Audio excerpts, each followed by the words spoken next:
to destroy bodies and hide its own atrocities, doesn't have attitude to his own soldiers as to cannon fodder, doesn't do massive tortures, massive atrocities and terrors. The one who lost his mind, his heart, his conscious dignity, all that human has.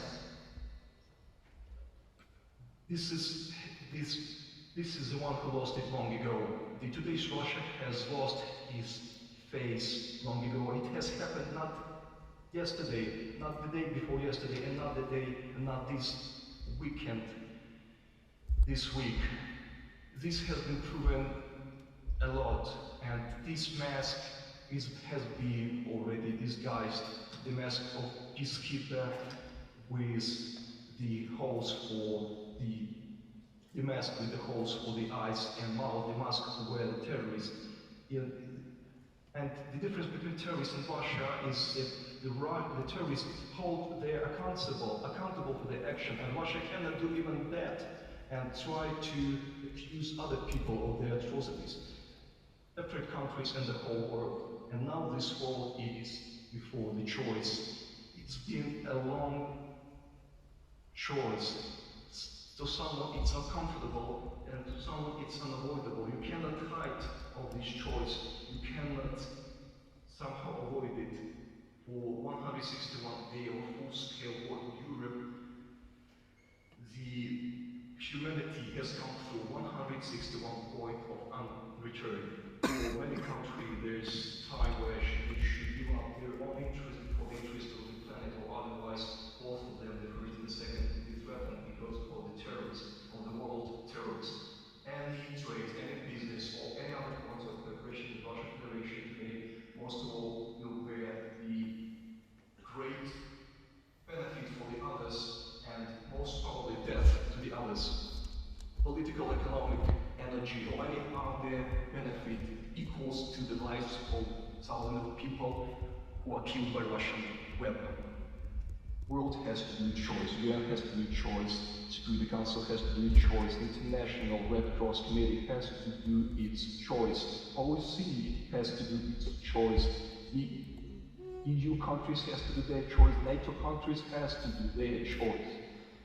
G7 and G20 countries have to do their choice. The US has to do its choice and to do this important step to recognize Russian Federation as the country terrorist sponsor. This time has come long ago, and the reverse countdown has been already launched. And there are only two options: determination, and that means the cease of atrocities in Russia, or another bombing, another shelling of those terrorists. I know that a lot of Australians send their financial aid to our country, give us medical supplies, work as volunteers in hospitals, they provide delivery humanitarian assistance, and also they are on the front line. And I call you, continue to help us, continue to help Ukraine, including in being in the classrooms, by standing for the truth and debunking the myth that were so masterfully and so skillfully fabricated by Russian propaganda machine. I am very thankful to Anthony Albanese government, who made significant systematic support of our country, which includes full-scale military and humanitarian assistance, sanctions against Russian and Belarusian legal and physical entities, the cancelling of Ukrainian goods taxes, given the call for our Ukrainian energy. Currently, your country gives one of the biggest military support to Ukraine among the countries who are non-NATO members. We will be thankful for continuation of this support. War is not over, and today we, as never before, need your support, need support of all the civilized countries, along with whom we will most sure stop and conquer evil. Thank you for attention. Glory to Ukraine.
message in various ways. We here at the Australian National University condemned the invasion in the very early days and suspended all research and academic activity with Russian counterparts.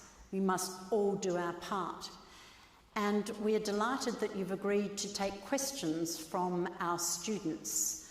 We have a number here in Llewellyn Hall and a number who have sent questions online.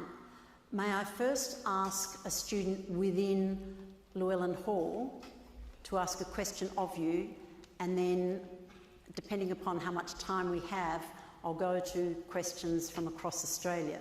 So first, Sophia from the Australian National University. I call on you to ask a question of President Zelensky. After the outbreak of the war, many Ukrainians lost their family and home, but I see that you and other Ukrainians still have a strong fighting spirit and optimistic attitude. I would like to ask you that, how do you achieve this? Thank you, President Zelensky.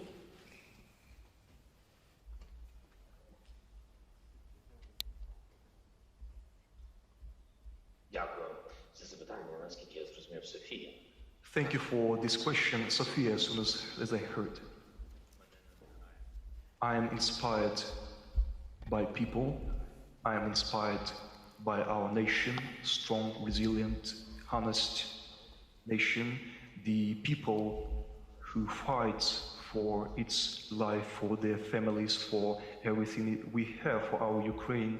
This belongs to the Ukrainian nation and nobody else. And that's why I'm proud of it. And I'm proud that I'm one of the citizens of those people. The resilience of our nation depends not only on leaders of the country. Everyone in our country is a leader. That's the situation we have. If someone wouldn't feel this resilience, someone couldn't feel Ukraine as his own life, that wouldn't happen. We haven't finished this war yet, but I'm sure that thanks to resilience of our country, to our military, to our doctors and everyone, I'm sure we will win this war. Thank you, Sophia. We have a question from Liam, also from the Australian National University here in Llewellyn Hall. Liam. Mr. President, are you hopeful that a post-Putin Russia will be able to democratize and be integrated into Europe and global society, or is this unlikely? Thank you.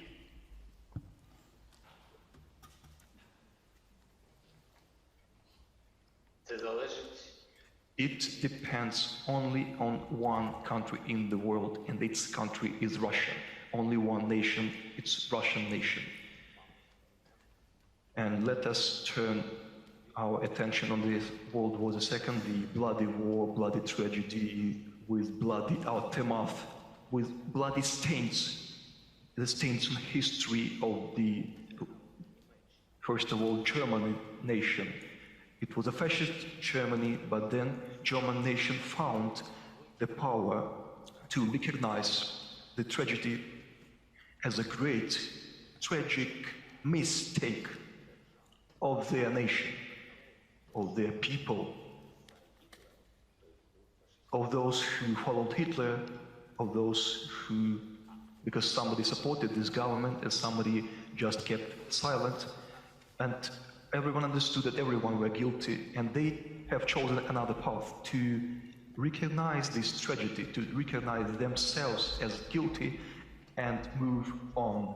And today we see one of the most powerful economies in the world and one of the most powerful democracies in the world. That was their choice. The choice was right, as I think.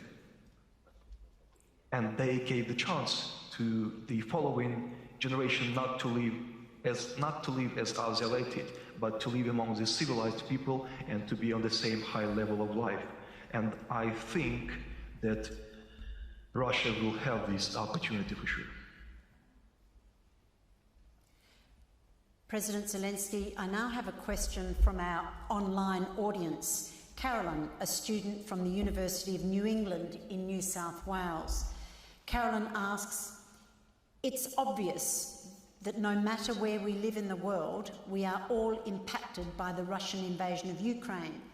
The war's impact on food, fertiliser and fuel cost is far-reaching, and countries are rethinking political and economic alliances. But how can we, as students in Australia, assist with somehow alleviating the human cost to your country? Is our empathy and moral support sufficient, or can we do more?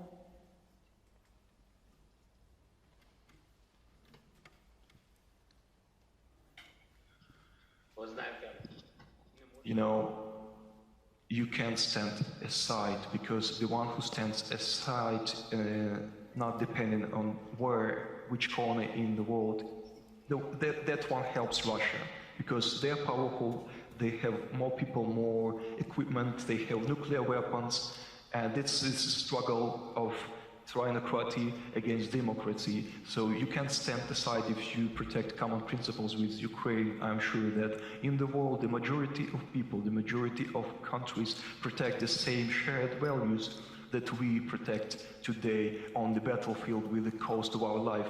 Then you can't stand aside, whatever it would mean. You can't just sympathize. I would be frank. We thank you for your moral support, but you also need to support us with deeds in order we would have the opportunity to win the tyranny. We need to have support with concrete actions, because every hour, every day, we are losing the most important which we were given God by planet Earth and our countries, the lives of people. And help, I already told that a lot of you Australian citizens, and indeed they help us a lot. They render humanitarian assistance. Please don't forget about it. Please continue. And the second, I would like to turn my attention is informational war. It's difficult, and Russia spends billions on their propaganda machine instead of raising social standards. They spend it all on informational weapons, and they fight with the world. We all know everything about Russia. We personally know that the enemy has come to our land, but in different corners of the globe, which are far from Ukraine, they spread on different continents, on African continent and Malaysian space. They spread the informational policy that they haven't invaded anyone, and that works, unfortunately. And even after a few years, after a lot of years of the war, people can't open their heart to the truth. Sometimes they're good with it, they are comfortable, they have their business interests, and those business interests are more important than the lives of people for them. So that's why, please, share this information with everyone, with other continents that I mentioned, and students and youth. By using the social networks, you have an opportunity to show the truth about Ukraine. That will help us indeed. Your Excellency, I have another question from the online audience. Shin Tong from Swinburne University in Melbourne. He asks, how do you view China's attitude and behaviour towards this war, where it somehow provided support to Russia despite its claim to be neutral? Do you think it is possible for Ukraine to enlist the support of China? And then Shin Tong sends his best wishes to all the Ukrainian people.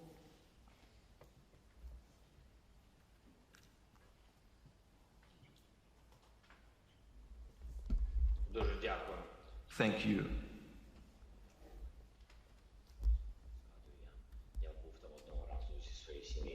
I was in China with my family. It's a beautiful city, and I wish you peace in Melbourne, and health and everything the best. As for the China, you know, as a president, indeed I do everything every day that Russia wouldn't be able to unite anyone around itself. And praise the Lord that I'm not alone. We all work on it with great dedication to deliver the truth, to deliver the information.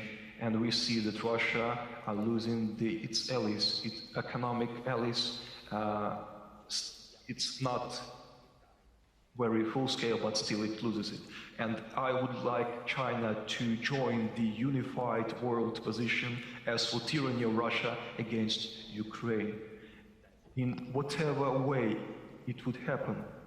As for now, China is balancing and indeed has neutrality, and I will be honest, this neutrality is better than China would join Russia. And I believe that society of Russia, the nation of China, the people of China will do the prudent choice. It's important that for us that China wouldn't help Russia. We have some occasions as for sanctions, some nations help Russian Federation a little. They do not feel on themselves which influence this war has made on the whole world.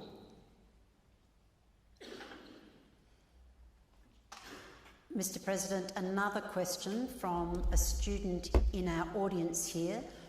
Paulina from Macquarie University has a question.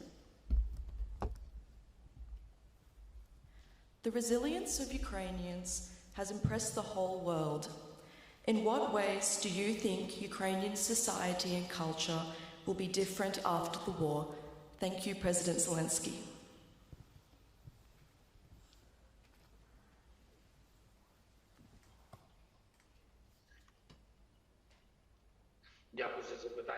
Thank you for the question.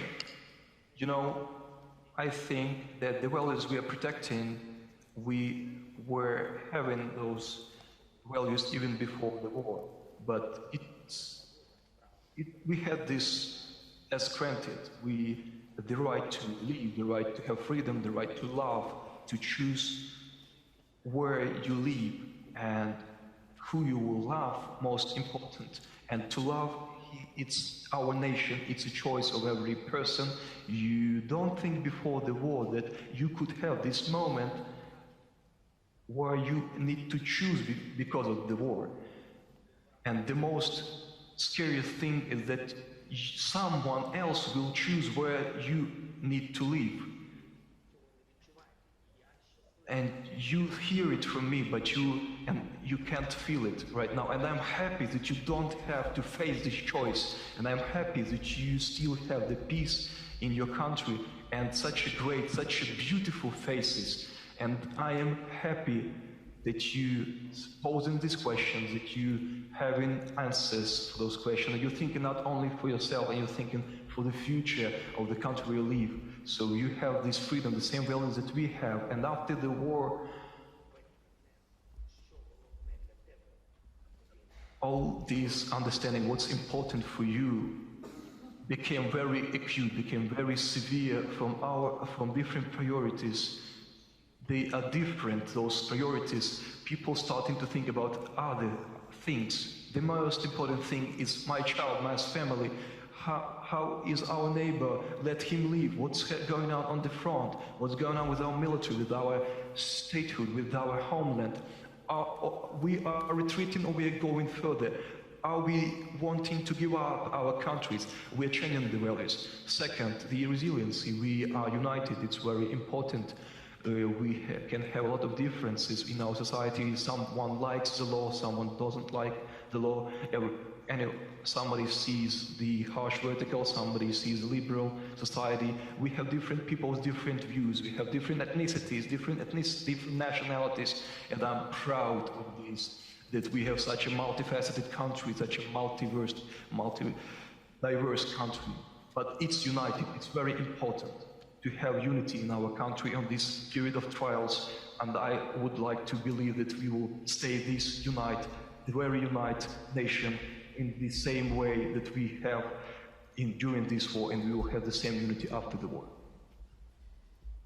We have a question from Kyle online from Queensland University of Technology, and Kyle asks, in the future, do you ever think Russian-Ukraine relations could reach good terms after this devastating war? And if so, what would it take for that to happen?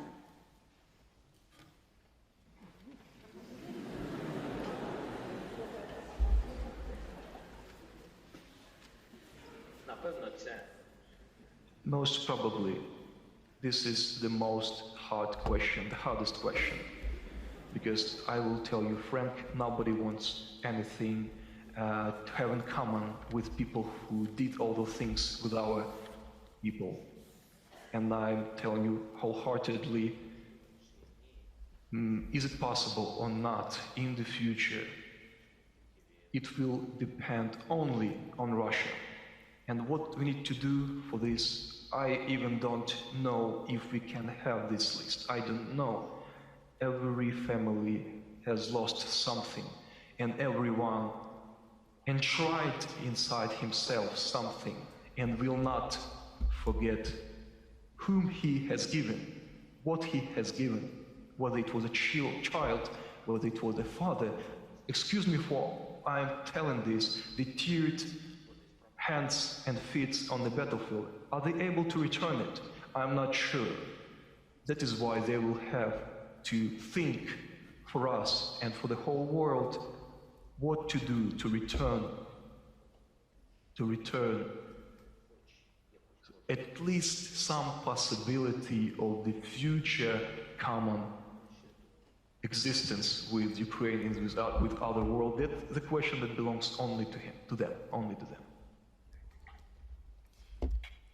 Thank you, Mr. President. I have another question from a student in the hall here, Bridget, from the Australian National University.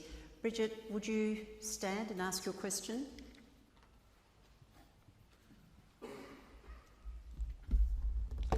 As a leader at war, what has been the most challenging or the hardest concept?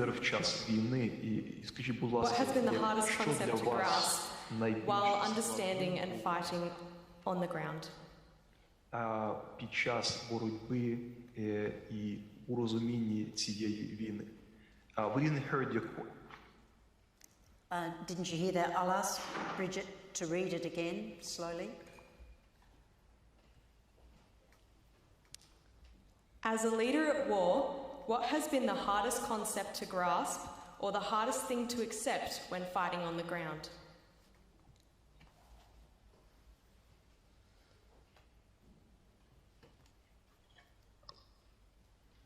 Did you hear that, Mr. President? Nice question.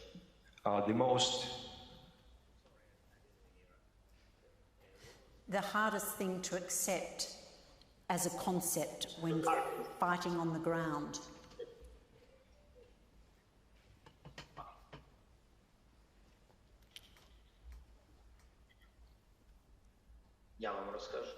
I will tell you.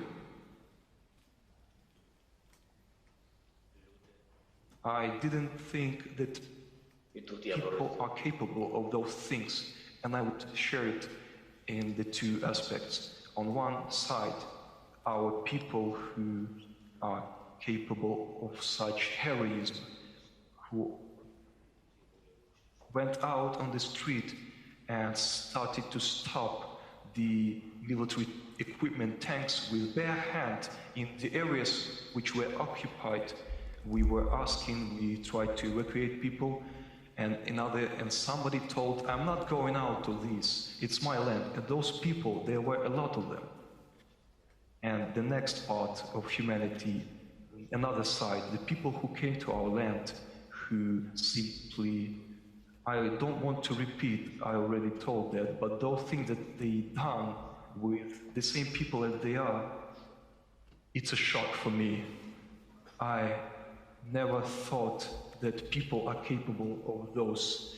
We have seen different movies, thrillers, the horror movies, we all watched it, but I never thought that the reality in Ukraine would be even more scary than the scariest movies. Thank you. President, I have a question from Xin Yu, a student online from the University of Sydney. Xin Yu asks, how does the ongoing situation affect Ukraine's economy, and what is the economic rebuild plan for the future?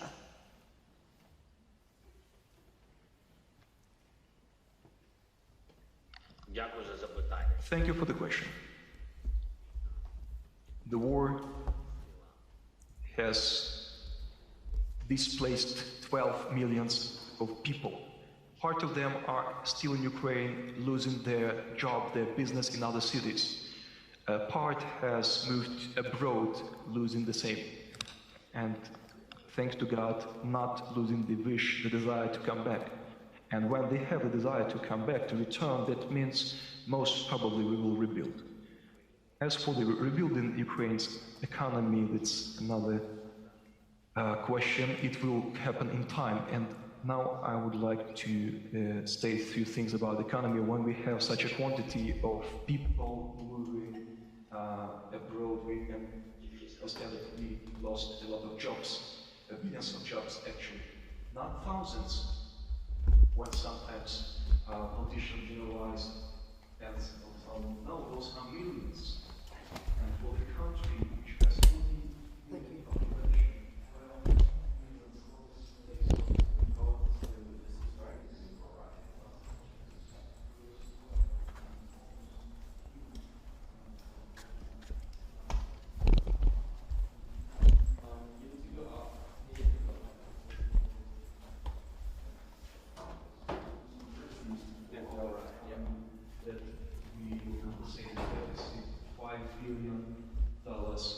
this is a deficit. We have every month. It's a great sum of money, $5 billion. We're not talking about great construction, about something for a great project. It's just for granting social assistance, basic social needs, those who need this assistance urgently, $5 billion. And these are huge losses. Blocking of ports by Russian Federation. This is a great loss for economy, not only of Ukrainian economy, but the world economy. Of course, Ukraine, as a minimum 10 billion tons grain needs to be returned from our land. And you know that $5 billion deficit monthly will give us an opportunity to require this wheat urgently for us. It's very important that Russia is blocking it, and it understands that it will cause the food deficit through blocking of Ukrainian ports. It can cause famine of millions. It can cause chaos in a lot of countries. We understand it. And those countries are calling us. We are constantly in communication with them, and they ask us, they beg us, let's pressure Russia. And just recently, thanks to UN in partnership with Turkey, we have first ship with the delivery of grain, but it's still nothing. But we hope it's a tendency that will continue, and the aftermath of this war, it's not only horrifying for Ukraine, but for all the world. Even in the future, in the far future, when the world yet is not feeling it, but it will feel it. And I don't think there is some distance in the world. We have a question from Bailey, who is online from the University of the Sunshine Coast in Queensland. Bailey asks, as a person with a disability, my heart has gone up particularly to Ukrainians with a disability during this war. Has there been any additional international aid for Ukrainians with disability and other minorities needing extra help to survive? And if not, what is the most appropriate way for us, as both individuals and as a nation, to help?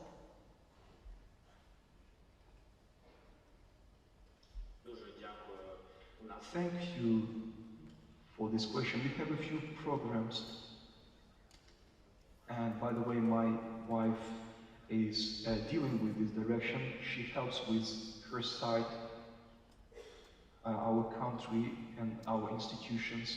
With these programs, you can have information on those programs, and of course you can help those programs. And for example, United 24 platform, we have a great charity state platform where you can find in the internet which direction you can assist. It's not only about weapons, it's also about medical supplies, it's about such directions that you just mentioned.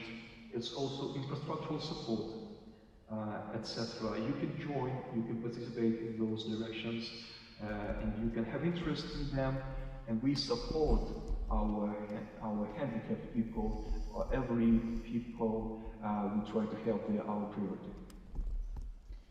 President, I hope we have time for a couple more questions. I'll ask Olivia from the Australian National University here in Llewellyn Hall to ask a question. Amidst the conflict and violence, how do you feel about the participation and victory of Ukraine at the 2022 Eurovision Song Contest? Particularly with a song that recognises so much of Ukraine's language and culture, do you believe that music is an important tool for cultural connection during violence?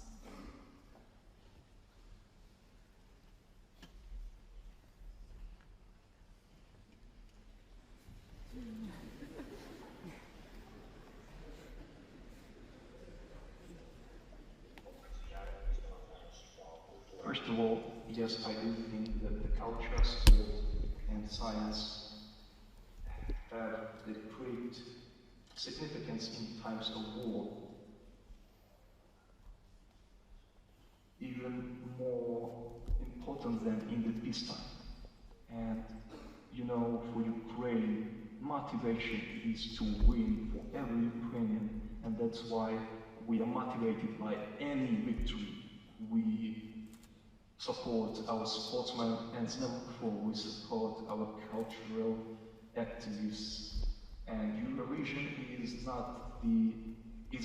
one of the greatest examples where we support our cultural activists. We support our scientists when they becoming the best, the mathematics of physical scientists. We support them as never before.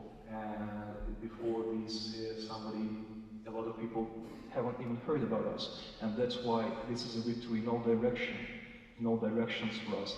It's important for us because it's a great battlefield for us everywhere. Thank you. President Zelensky, I understand that time is against us, but we think that on that note we can end this conversation with you. On behalf of the audience here this evening and the participants online, on behalf of the Australian National University and the 21 other universities that are working with us to present this event this evening, we thank you for taking part. We appreciate your time and the opportunity to hear directly from a world leader who is fighting for the survival of his people. We stand with you, we stand with Ukraine, and we support you in your continuing fight for freedom and democracy in the face of tyranny. Thank you for your efforts. We salute your courage and your determination. Please join with me in thanking President Zelensky.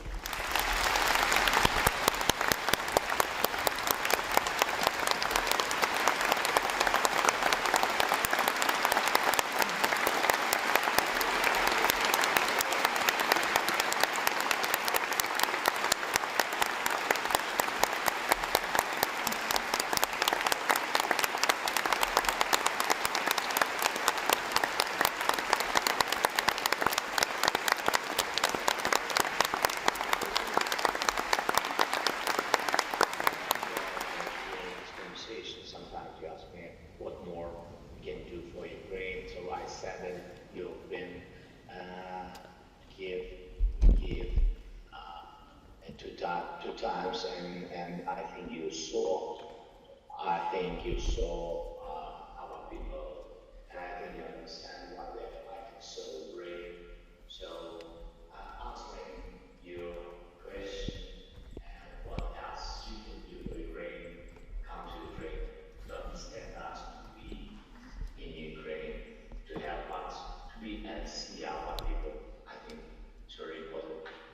much for this possibility. All the best. Good luck. We will win.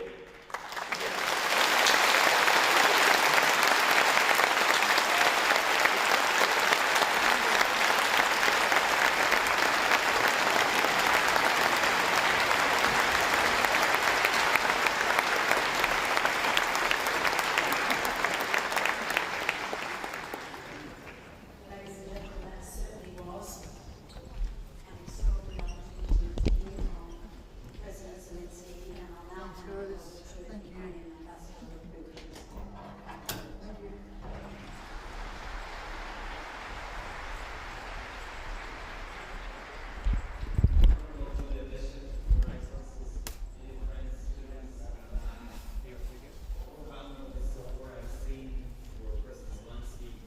Such a big turnout, 21 universities participating, very genuine discussion. I was very pleased that you could have a very interactive conversation.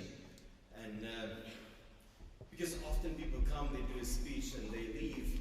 And I think that was a unique opportunity for many of you young people out there to be able to ask your question, to get an answer, and just to feel and understand how it is to be a leader at the times of war. There's some very good questions that were asked. Of course, my favorite one was about the Eurovision Song Contest. Personally, I was involved for 10 years in the Eurovision Song Contest and contributed to Ukraine's victory in 2004. So,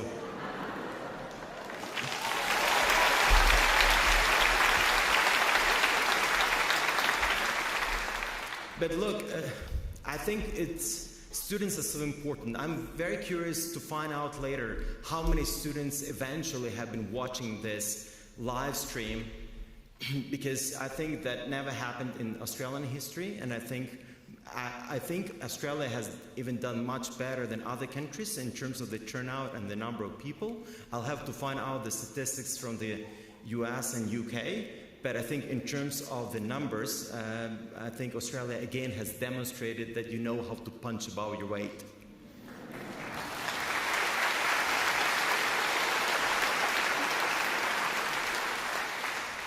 When I was a student myself, I was extremely active in the youth politics and the youth activities, and at the time I set up European Youth Parliament, which was a chapter of the European Youth Parliament in Europe. And often when I go back and analyze what was the best thing that I could have done in my life, and I have to tell you that those were those university times when myself and my friends, we all stayed very active. We all were extremely active in youth politics and youth activities, just doing more than doing extracurricular work, leadership work, because I think as young people, there is so much you can learn in a classroom, but there's so much you can learn outside of the classroom. So I think it's so important to do that, because the skills you can learn outside of the classroom will be extremely useful for you whatever you do. If somebody asked me 10 years ago if Russians would invade Ukraine, I would probably tell you that you're crazy, it's impossible. But 8 years ago, Russians invaded Ukraine. They grabbed Crimea, they invaded eastern part of Ukraine. The war has been going on for 8 years now. But again, in December, when everybody was discussing what Russia is about to do, is it part of this strategic ambiguity and they're just trying to impose more leverage on Ukraine? I again did not believe that Russians would mount another assault on Ukraine at this scale, but they did. Since I arrived here in Australia at the end of March, it's been very busy for me. But let me tell you, the most rewarding experience I've received was actually talking to university students. I did my lectures. I've spoken here at the ANU at least 3 times at different conferences. I spoke at the University of Western Australia. I did a lecture at the University of Adelaide. I engaged with the University of Sydney. I'm doing a lecture at the University of West Sydney. And every time I talk to students, this is what gives me inspiration, because I think students are the future of the country, and so much will depend on you. Today, Prime Minister Albanese has ordered the review of the defence posture of Australia. And I really welcome that because it's so important to actually revise the security and defense strategy which Australia has. Because at the end of the day, it's so important to be ready to die for your country when there is a need for that. Because Ukrainians were not ready to die, but we did. It turned out we were ready, we were prepared.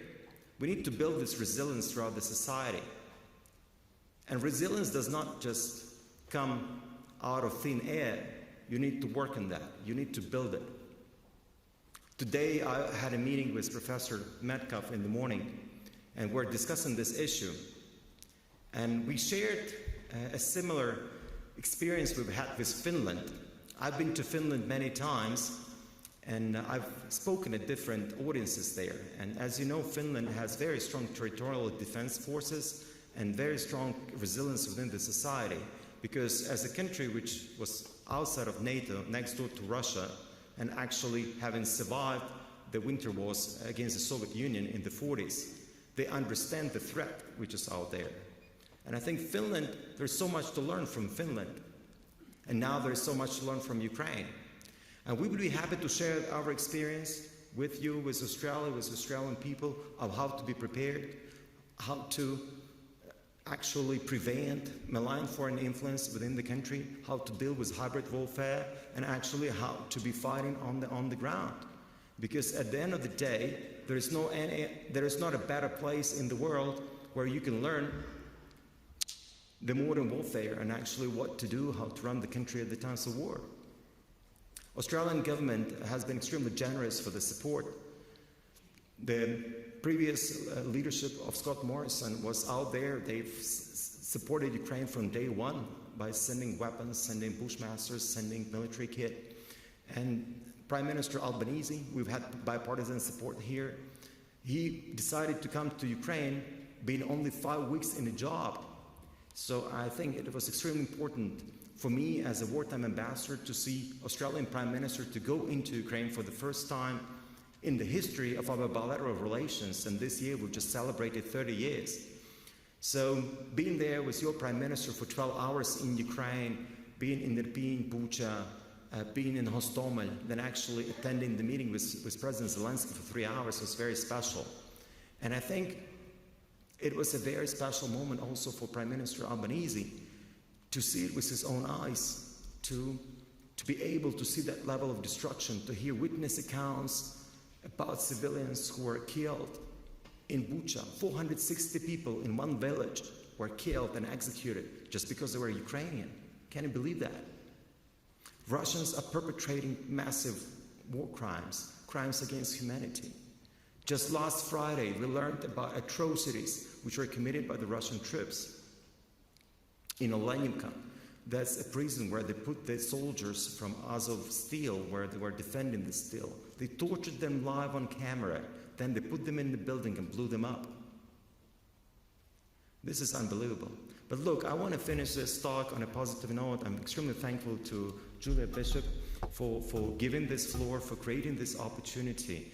And very few of you know, but I met Honorable Julia Bishop in Ukraine in 2014 when she came there to address the issue of MH17. She came to Ukraine Crisis Media Center, and I moderated her press conference. So I was very happy when I came here as an ambassador. The first meeting I had in Australia was actually to come to the ANU and meet Julia Bishop. Thank you very much for that. Thank you.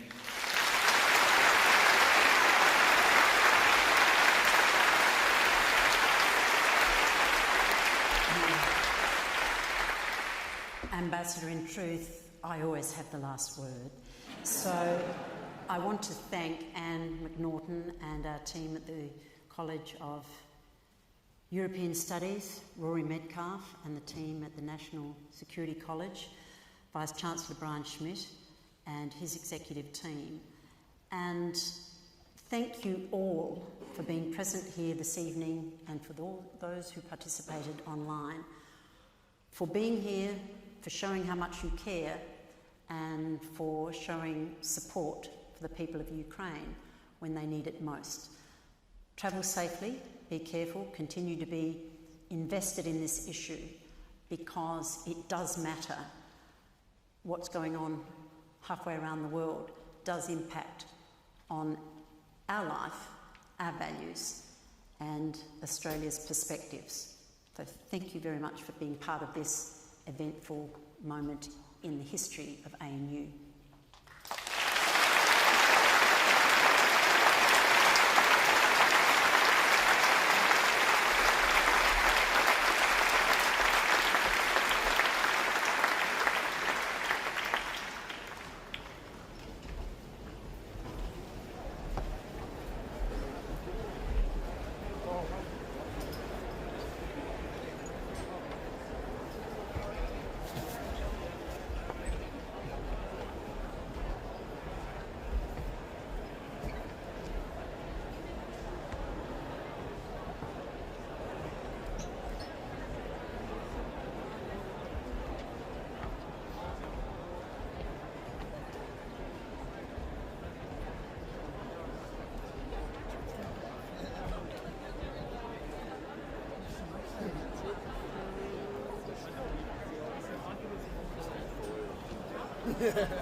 Salmon and swim against the tide. Nub's just down there. Yeah. I'll call him and tell him just to jump on stage when he can to...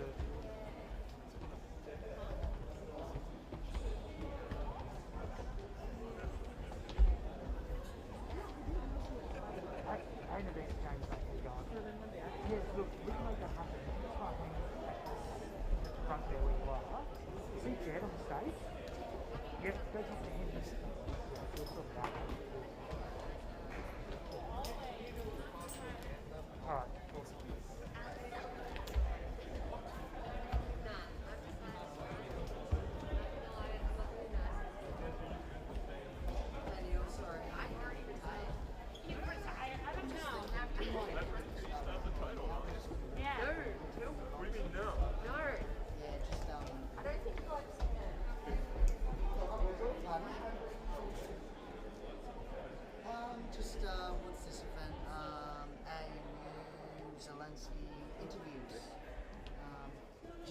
just for us.